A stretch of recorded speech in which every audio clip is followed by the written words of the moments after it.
Selamat malam teman-teman angkatan 7 ya. Waduh, nggak terasa sudah angkatan 7 ini. Berarti saya sudah ngajar 7 semester. Oke, kemarin yang nggak hadir di TTM siapa ini? Kayaknya hadir semua ya. Oh, Mbak Ami nggak hadir ya. Oh, yang lain hadir nih.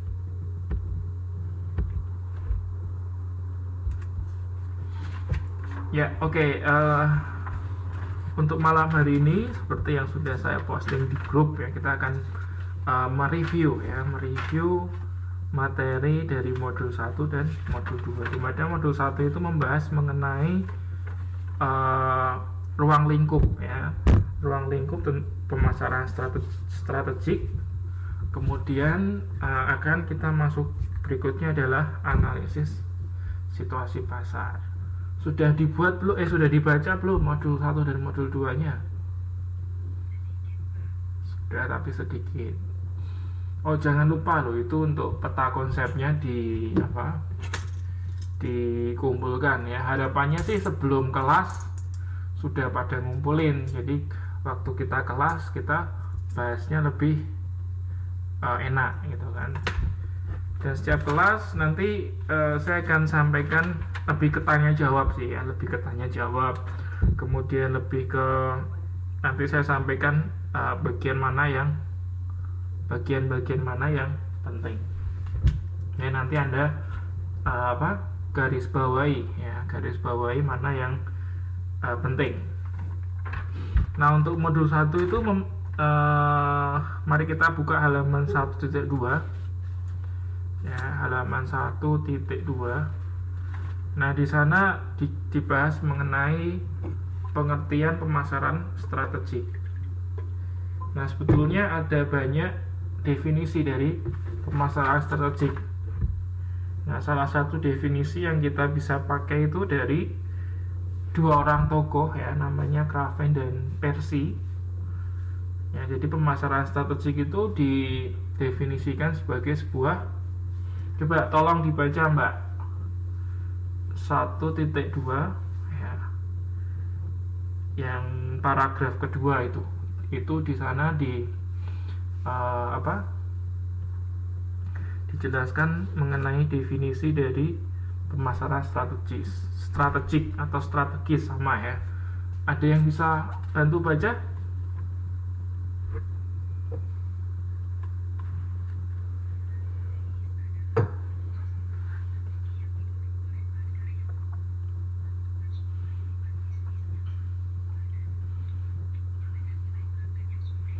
Ya, jadi kita bisa lihat di sini ada beberapa unsur penting dari definisi dari pemasaran strategik. Ya, yang pertama adalah sebuah proses.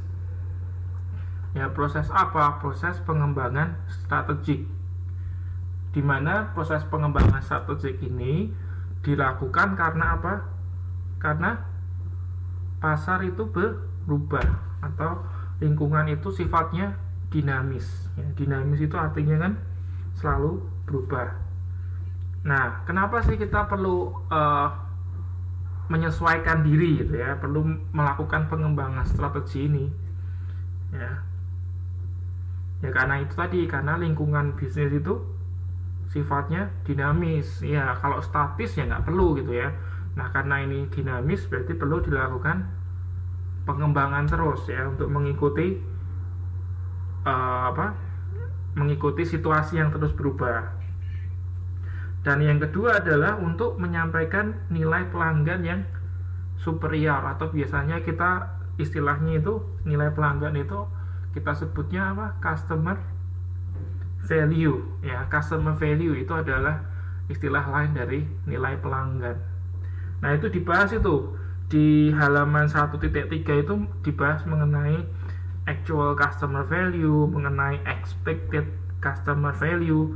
Jadi customer value itu adalah perbandingan antara apa yang diharapkan dengan apa yang diharapkan konsumen, atau expected customer value dibandingkan dengan apa yang didapat oleh pelanggan, atau istilahnya actual customer value. Jadi kalau disebut superior kalau actual customer value-nya itu lebih gede daripada expected customer value.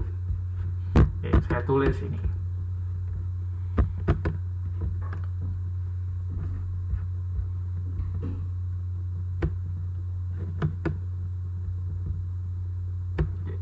Di sini ya saya tulis. Jadi nilai pelanggan yang superior tadi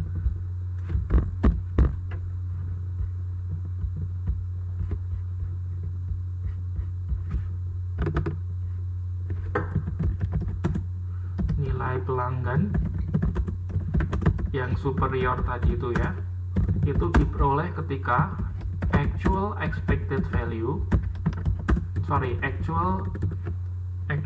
customer value lebih gede daripada expected customer value. Jadi apa yang didapatkan atau actual itu kan yang nyata kan, yang didapatkan itu lebih besar daripada yang diharapkan atau expected. Nah, itu disebut nilai pelanggan yang superior. Nah, apa yang terjadi pada saat apa yang didapatkan lebih rendah atau lebih kecil daripada yang diharapkan? Apa yang terjadi?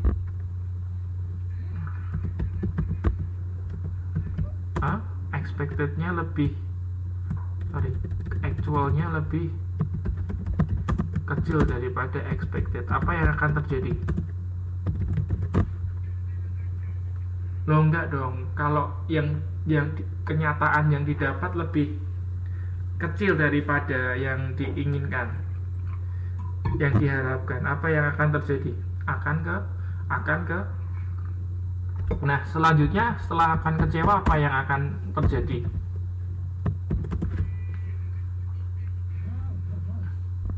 Meninggalkan produk tersebut gitu ya. Nah, itu ada istilahnya. Ya, ada istilahnya. Istilahnya adalah customer value migration. Anda bisa baca di halaman 1.3 itu kan ada itu. Ya, atau istilahnya migrasi nilai pelanggan. Ya, migrasi nilai pelanggan. Nah, jadi itulah arti penting dari pemasaran strategik. Ya, sebuah serangkaian proses apa? Proses pengembangan strategik. Kenapa dilakukan proses pengembangan strategik? Karena lingkungan dinamis. Dan yang kedua adalah untuk memenuhi kebutuhan pasar dan menyampaikan nilai pelanggan yang superior. Nah, itu mengenai pengertian dari pemasaran strategik. Berikutnya yang kedua, kita akan bahas mengenai jenis-jenis strategi. Jenis-jenis, coba ada yang bisa jelaskan nggak jenis-jenis strategi? Ya, betul, secara umum ada 3. Apa aja Mbak? Yang pertama,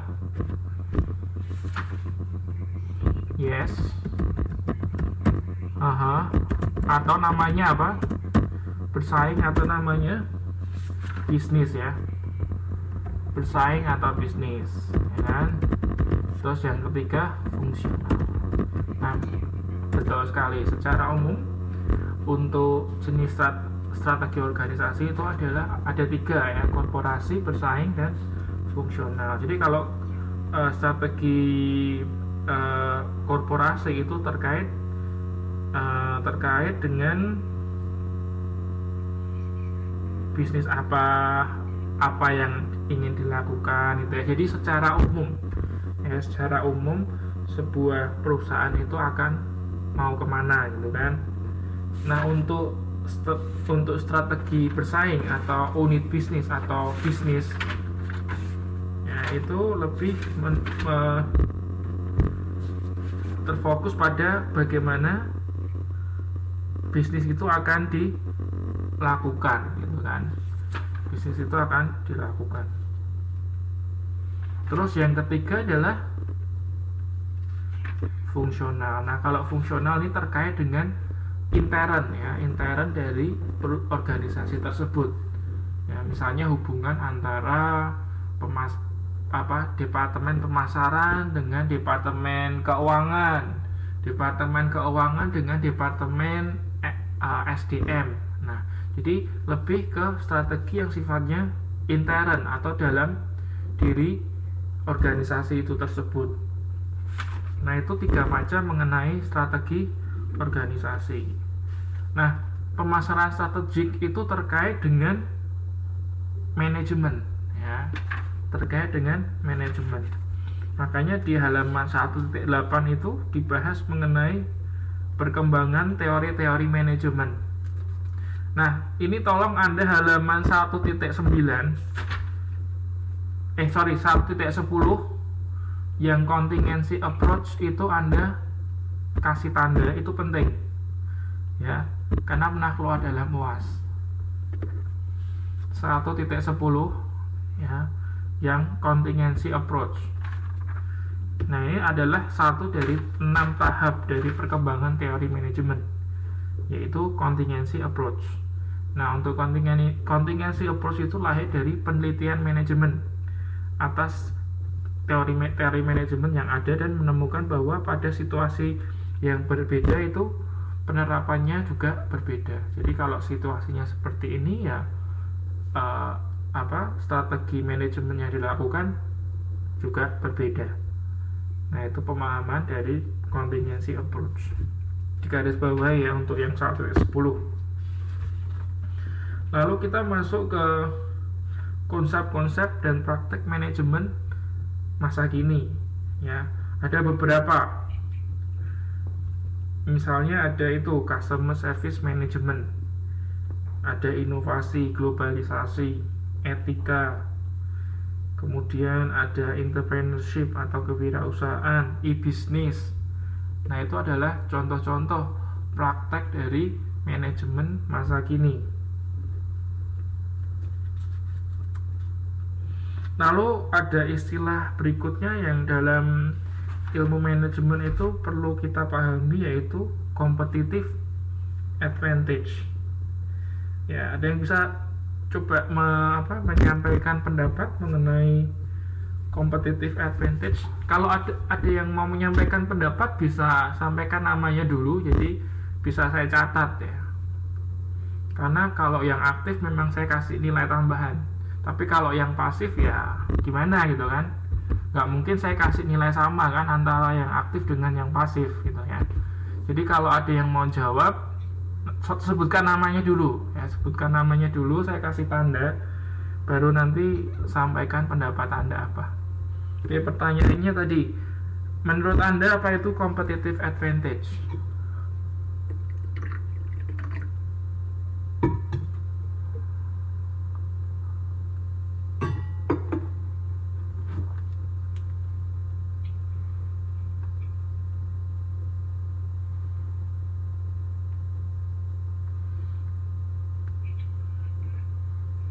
Ini Mbak siapa nih?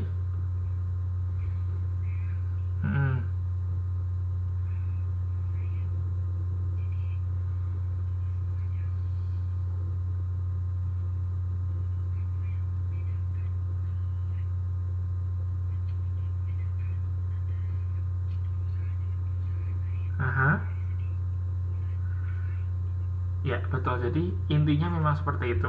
Untuk competitive advantage itu ada satu hal yang unik yang dimiliki sebuah organisasi yang tidak dimiliki oleh organisasi lainnya ya. Nah, itu adalah pengertian dasar dari competitive advantage ya. Terima kasih Mbak Ami.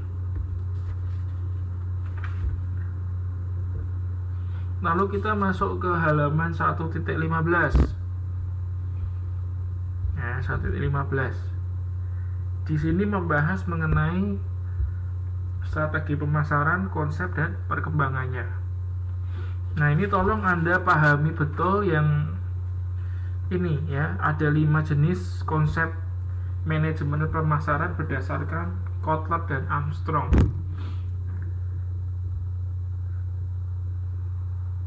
Coba saya kasih waktu Anda 5 menit untuk pahami yang halaman 1.15 itu nomor 1 sampai nomor 5. Jadi ada 5 konsep atau 5 orientasi atau 5 orientasi manajemen pemasaran berdasarkan Kotler.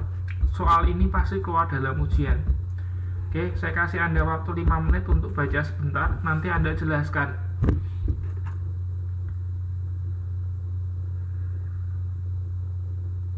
Oke, yang cuma bisa ngetik tidak apa-apa ya, boleh juga. Oke, Anda baca sebentar, nanti Anda sampaikan pendapat Anda, apa yang dimaksud dengan konsep pemasaran menurut Kotler ini.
Oke, sudah?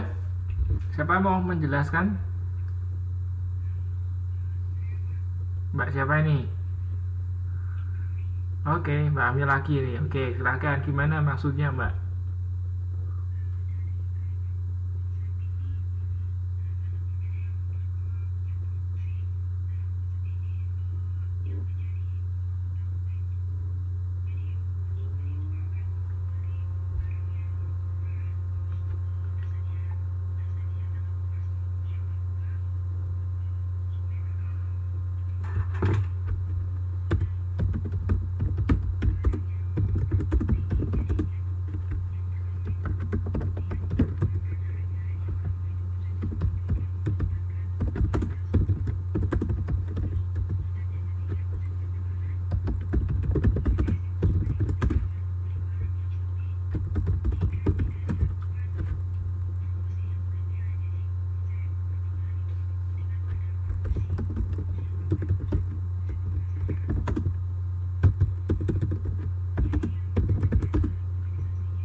betul sekali ya yang disampaikan setelah. Pokoknya kalau untuk produksi itu barang harus murah, kemudian gampang dijangkau, ya, tersedia di mana aja. Untuk produk mutu yang utama, untuk penjualan yang penting promosi. Kalau produk itu nggak dipromosiin, konsumen nggak beli. Kemudian yang keempat, pemasaran, artinya produk itu akan laku kalau produk yang ditawarkan itu sesuai dengan kebutuhan dan keinginan konsumen. Kemudian untuk yang sosial itu adalah gimana produk itu bisa memenuhi kebutuhan sosial dari konsumen. Ada yang bisa kasih contoh nggak produk konsep yang sosial ini?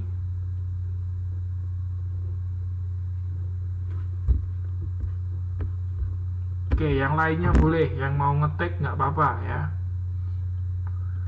Yang nggak bisa bicara ngetik ya nggak apa-apa, yang punya ide. Ada nggak Anda bisa sebutkan nggak sebuah produk di mana produk ini mengedepankan konsep sosial?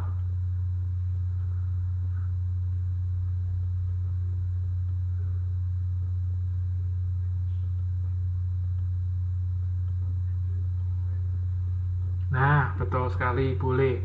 Jadi di sini kita lihat bahwa perusahaan air minum itu concern atau peduli terhadap lingkungan ya. Lingkungan itu kan terkait dengan kebutuhan sosial. Boleh, ada yang bisa kasih contoh lagi?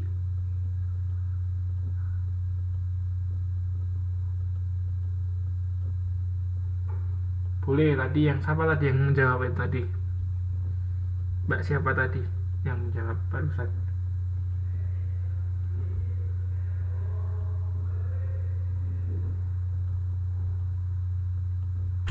Nah, misalnya gini, saya kasih contoh lagi. Misalnya mobil dengan bahan bakar hemat ya, hemat bensin. Nah, itu kan juga ya. Jadi memang saat ini kan trennya lebih ke friendly environment ya, ramah terhadap lingkungan ya. Nah, ini juga memahami kebutuhan sosial. Mobil ramah lingkungan ya, boleh. Nah, itu adalah contoh dari pemasaran bernuansa sosial atau societal marketing konsep. Nah, kemudian yang mutakhir yang paling baru itu juga ada konsep namanya CRM atau Customer Relationship Management. Sebetulnya nih bukan baru-baru amat sih ya, tapi ya termasuk yang baru 2004 ya. Dimana di sini pemasaran itu harus memahami betul mengenai hubungan pelanggan. Jadi bagaimana mempertahankan hubungan dengan pelanggan. Karena katanya lebih susah mempertahankan daripada mencari atau mendapatkan pelanggan baru. Betul. Nah, itu tadi konsep-konsepnya harus Anda pahami karena itu pasti keluar ya. Saya jamin itu pasti keluar. Terus kita masuk ke proses strategi pemasaran. Sebetulnya ini sudah saya jelaskan di kelas ini ya. Sudah saya jelaskan di kelas sedikit. Coba Anda buka di halaman 1.22.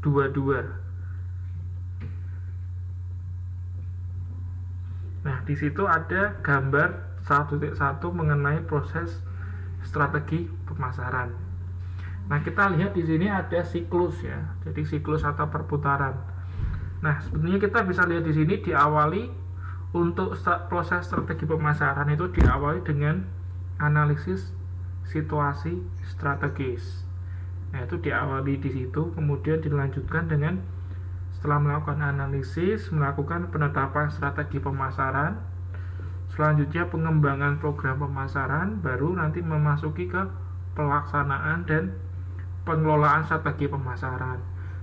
Nah, tapi tidak berhenti di situ aja, tapi tetap nanti kita harus balik lagi ke analisis situasi strategis ya.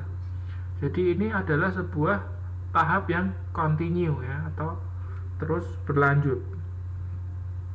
Nah, jika kita membahas mengenai analisis situasi strategis, itu ada dua faktor yang perlu kita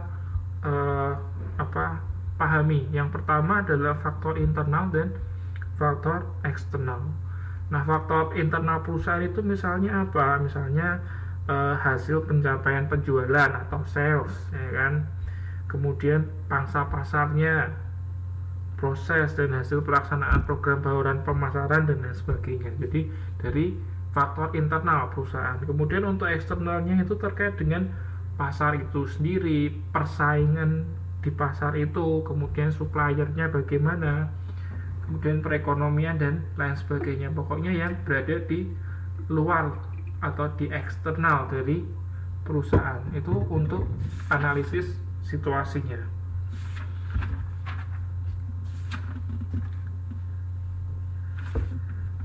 Terus yang penting lagi halaman 1.29.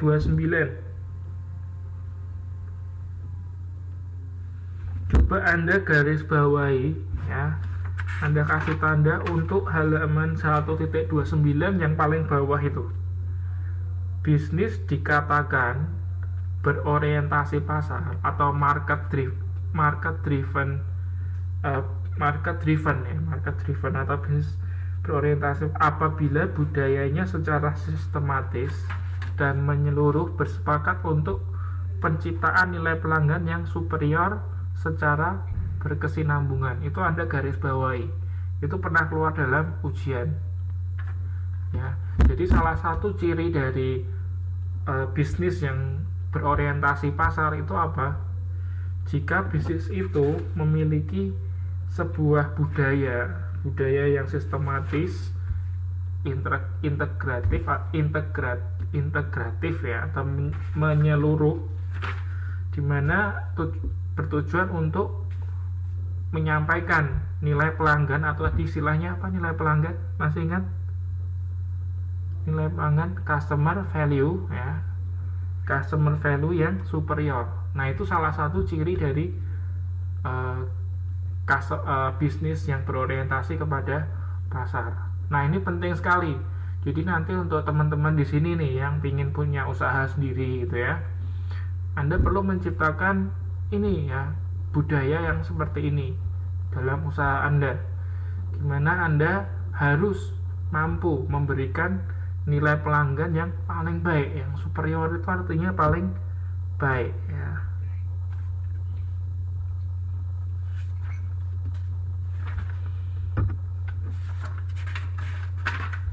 Nah, itu adalah mengenai ruang lingkup dari pemasaran strategik ya.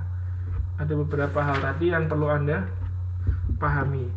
Nah, tadi kita kan bahas mengenai tahapan dari pemasaran strategik. Yang pertama adalah kita awali dengan apa tadi? Tahap yang pertama apa tadi? Tahap pertama ketika kita mau melakukan pengembangan ya, analisis situasi pasar. Nah, itu adalah langkah pertama. Nah, di modul 2 kita masuk ke modul 2. Kita akan melakukan analisis situasi pasar.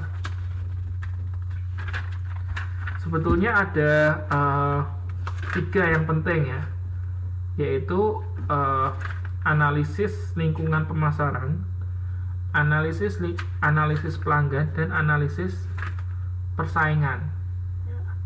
Itu 3 hal yang penting. Makanya di sini kita lihat secara untuk modul 2 ini kita bagi menjadi 3 unit ya, menjadi 3 unit.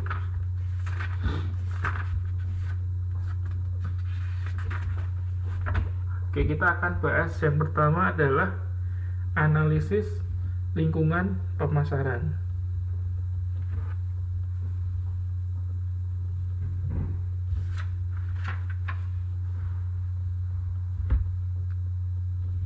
Secara umum untuk analisis situasi itu harus memberikan gambaran lengkap lingkungan pemasaran saat ini maupun yang akan datang.